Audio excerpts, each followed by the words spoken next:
Sobre o livro, a obra de Machado de Assis divide-se em duas fases, romântica e realista. A primeira fase, imatura, é a de preparação. Nela estão as sementes que serão depois amadurecidas. Dela fazem parte contos fluminenses, histórias da meia-noite e os romances. Ressurreição, A Mão e a Luva, Helena e Laia Garcia. A fase madura do autor, a fase realista, é o ponto alto de sua obra, sendo um dos principais painéis da sociedade brasileira da segunda metade do século XIX. São dessa fase contos, papéis avulsos, histórias sem datas, várias histórias, páginas recolhidas, relíquias de Casa Velha e os romances, memórias póstumas de Brás Cubas, Quincas Borba, Dons Casmurro, Esaú e Jacó, Memorial de Aires.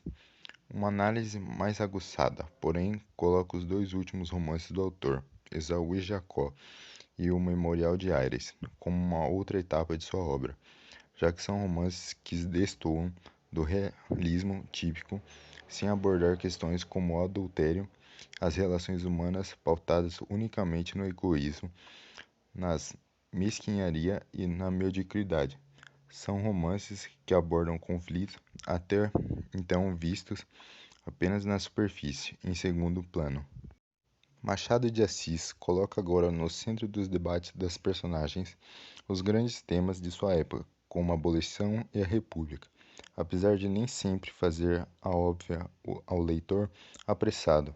A referência à história nos romances finais de Machado de Assis se faz marcante, revelando um viés de leitura denso e complexo.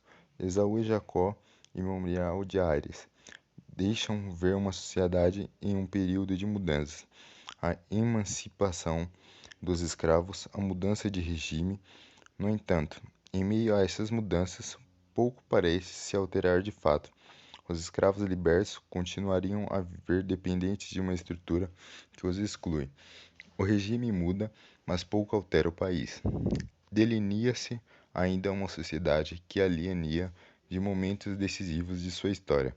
Esaú e Jacó é o romance da ambiguidade, ao apresentar foco narrativo em terceira pessoa, mas com o enredo filtrado pelo olhar do conselheiro Aires, observador dos fatos narrados.